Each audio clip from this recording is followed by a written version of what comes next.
with the ring or with the slick trigger finger for Her Majesty. Bond fights dinosaurs? Count me in. Whoa, this movie is half Jurassic Park and half Fast and Furious. Interestingly, both Universal properties. Movie's opening officially doesn't want you to know what the f is going on. I know I just said something about this, but f this action scene. God, this thing is right behind him, yet this machine gunner can't hit.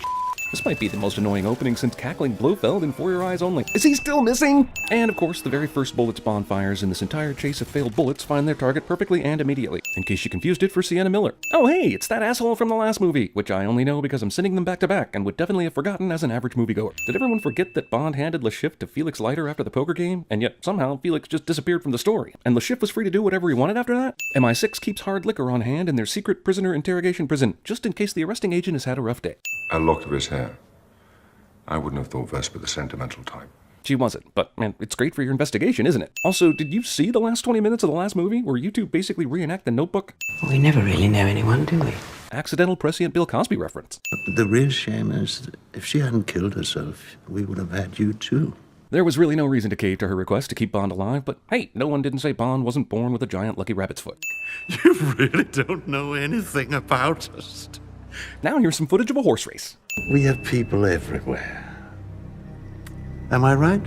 Instead of immediately shooting Bond, this double agent goes for the no-name asshole first. Or, hell, waiting for a better opportunity to kill them all. M flees the scene, instead of keeping an eye on White. Couldn't M have been a badass just once? Also, wow, after a scuffle, Bond chooses to chase after the double-crossing shooter as opposed to even spending a few seconds making sure M is okay after that gunshot. Is there any reason this film keeps cutting between the horse race and the spy? I presume we're all going to end up intersecting if Bond will somehow horse whisper his way out of this mess, but so far it's just excessive cutting that can't even be justified by symbolism. More this action, intercut with a horse race. I definitely want horse to win. And, well, they run through the crowd after the race is over. But the race itself didn't have anything to do with the action whatsoever, and now they've run away from it. Movie steals the rooftop scene from almost every movie ever, but let's say Bourne Ultimatum. Movie attempts to honor its predecessor with a foot chase sequence, but literally stops trying after that notion and ends up with this. Both these guys fall many feet through glass, crashing onto a scaffolding, and the worst thing that happens is one of them gets disarmed. Movie spends a lot of effort on bullshit just trying to create an excuse for these two to fight in the air. This jump cut mid-air fight of meaninglessness makes me wonder, which one of these two is the Quantum and which one is the Solace? Yay! Bond won! I guess that's all that matters when you didn't see anything of substance during the entire scene.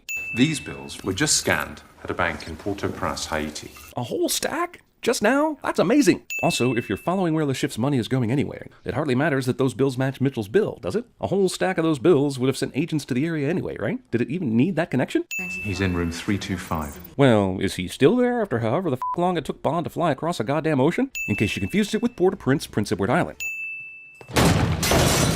These assholes. Also, honestly, I think every single Bond movie has Bond fighting someone inside a hotel room. The only way this scene could be more Bourne is if it contained an ink pen and a red head. Because all white guys look the same, Bond is able to simply say room 325 and get a briefcase being held at the front desk. Also, luckily Bond, who is horrible at not killing people, continues to get lead after killing people. Oh, and hey, another driver of the plot is showing up right as Bond leaves the hotel. They should have called this movie Quantum of Convenience. Jeez, this movie is all the Bourne. Maybe Bourne just kicks so much f***ing ass on its way to defining the modern action film that newer films can't help but steal from it. I mean pay off. You were supposed to shoot her. Okay, so who the f*** are you then? Tom Cruise riding a motorcycle cliche? I'm wondering why a bad guy like Dominic even needed to go through all the stuff that he went through to kill Camille, if he could just throw guys in the water and drown them outside his business. Bond does this completely unnecessary motorcycle stunt, one that could easily draw attention to himself, only to get in a boat and chase after the slow-moving boat anyway. These bad guys seem to have pretty good aim actually, but the wood this boat is made of seems bulletproof. And now I have a headache. Not because of the shaky cam, not because I have no idea what's happening, but because of the shaky cam combined with the fact that I have no idea what's happening. Also, I'm now watching Face Off, and massively wishing I'd started keeping count earlier of all the movie moments this movie rips off or reminds me of, because that would be a big-ass number. Name check. Dominic Green. More than that, there are a lot of Dominic Greens. Do you have a social security or passport number? Wait a second. A minute ago, this happened. You're not one of them Greens! Dominic Green! All Camille said was Green, and Bond made the leap to Dominic Green, like he knew who he was. So why should it be hard to give more details? If you could avoid killing every possible lead, it would be deeply appreciated. Why should he when the plot always demands there be yet another lead waiting around the corner? When the f*** did they snap this picture? It's James Bond, British Secret Service. Yeah, he's only performed one mission to this point, but his face is ridiculously recognizable in the spy community. I also love how this guy is the villain. This guy. This is the Stevie from Eastbound and Down version of a Bond villain. I will need you to get rid of him for me. Yeah. That's not gonna be a problem. Guy who instantly recognized James Bond has to know how stupid this sounds. How is he tracking him again? Is it that business card thing he gave the guard at the dock gate? Did that get all the way to the boss man? And did he keep it in his pocket all this time? And did Bond forget about the girl he tried to save earlier, even while abandoning pursuit of the guy he's now pursuing? My question about these super secret and most likely illegal purple-handled attendee bags, and how they're received at the same station as the normal attendee bags, which means the supervillain opera radio meeting relies on the ability of a couple volunteer sorority girls to ensure secret bags get to the right people with no mistakes, which is just ludicrous. Luckily for Bond, nobody else in this entire place needs to use the bathroom. Too many seconds of opera. Why are all the world's bad guys having this discussion over the radio at a f***ing opera house? I mean, Jesus, it's almost like they want to get caught. I really think you people should find a better place to meet. James Bond would be excellent at CinemaSins. Bond is showing off the kind of camera tech you'd expect of a spy agency, capturing photos of an evil spy agency that flies every member to the same city to attend the opera so they can use earbuds to have a private meeting. Even though this guy's facing away into the side of the camera in a dark opera house, the facial recognition software can come up with a perfect match, no problem. Movie decides to cut jarringly between the silent action over music and the epilepsy-inducing video-enhanced stage show, creating what we've decided to call the f*** your nausea editing style. Bond movie has hero drop bad guy onto a car, but instantly realizes how die-hard untouchable that is and moves as quickly as possible onto the next scene without fanfare. Well, I forgot what city we're in. Is it Bruggen still? But this kind of public assassination in front of an opera concert hall ought to raise the alarm, right? You shot him at point blank and threw him off a roof. How the f*** do you know that? Didn't that just happen? And you weren't watching, so in case you confused it for a movie where the locations actually mattered. So this guy actually turned out to be innocent from the last movie. But the question is, how is that possible? There's no explanation whatsoever about what he was actually doing in Casino Royale and why Le Chiffre said he was his friend. I was sorry to hear about Vesper. I was too. Then I was again when they kept talking about her. Now I'm more annoyed to hear about Vesper, honestly. My orders are to turn you around and put you on the first plane back to London. MI6 sent one person to turn Bond around. Like that's something easily done with an agent who's already basically gone rogue. Plus, what is it with MI6 sending the hottest women in the world to do these jobs? Do you know how angry I am at myself? I'd like to know how this would have gone down if they sent some dude. Same thing, maybe? Discount older white Obama cameo. Blink and you'll miss it. Amazing how this SUV is just waiting for them as they walk outside. Well, what's the bet that Dominic Green has friends in the police force? How about betting all of it? Why are you stopping? Vesper? Jesus, almost 2/3 into the sequel and we're still blubbering about the dead chick from the previous film. Seriously? She was a jerk anyway. Well, Mathis is dead. I don't know whether he really betrayed Bond in that last movie or not, or if he did, why we should consider him a good guy now, or what, but glad the secret dies with him. It's pretty awesome absolutely no one is around right now to witness all the that just went down. Let's see if this thing will fly. Wow, you didn't even check on that aspect before buying? You're in La Paz, dude.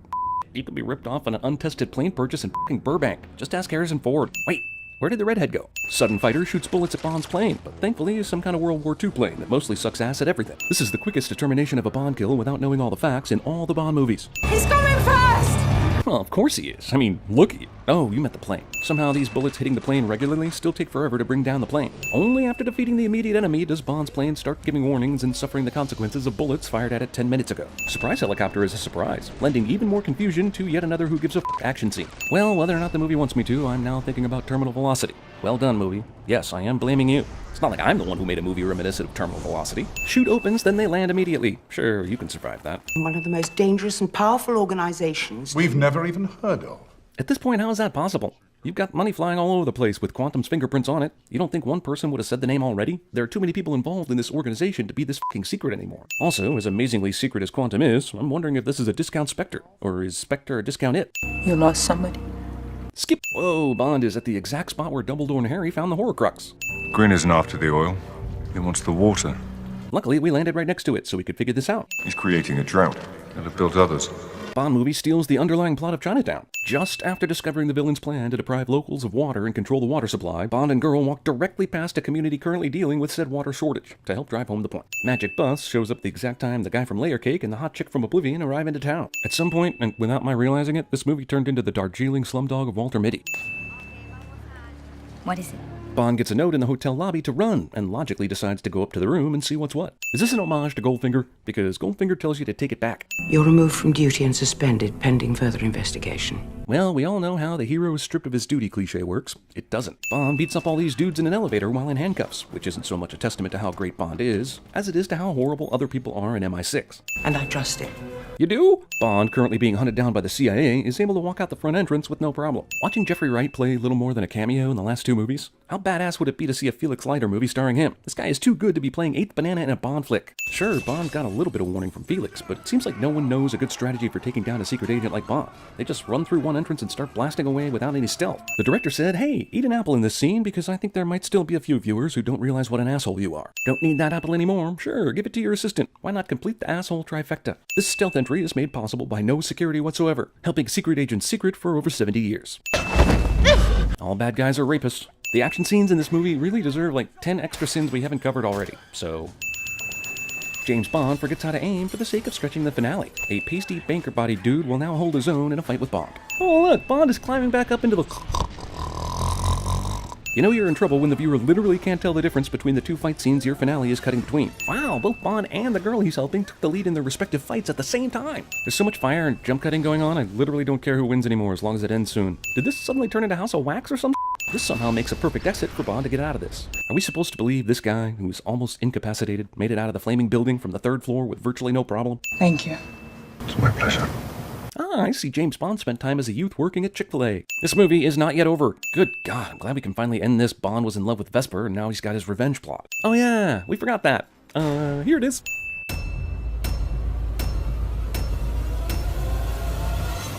Give him another month to think about it.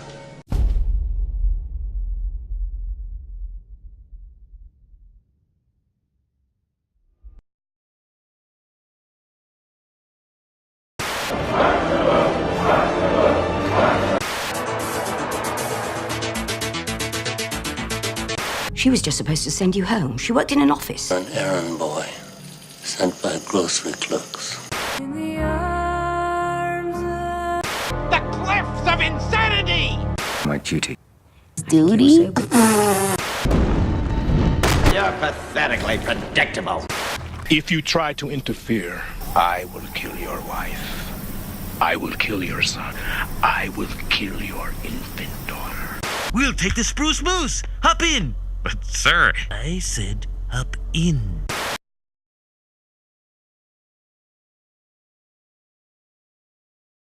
Well guys, we're building a f***ing game. Writing the Abels book has given me the opportunity to see an amazing story that used to exist only in my head come to life. Just a few months after its release, the Abels will grow even beyond what I originally imagined. By introducing these characters to the world, illustrating their struggles, and showcasing what they can do, Philip and his friends have become more real. And as more people have begun to contribute their talent and vision, Freepoint has started to expand. Initially, when I was approached about making a video game, I was hesitant. I didn't want it to be done unless it was done right. But when I saw their passion for the story, I was confident the people over at Kiwi Games would do it justice. Now, I can't imagine a more logical next step. It's unbelievable to see the work that has been put into this project, even in its very early stages. And I want you guys to be involved too. Head over to the development blog to follow along with our progress. We'll be updating it every week. We also need you to visit our Greenlight page on Steam and show your support. It's because of your help that we've been able to do all of this.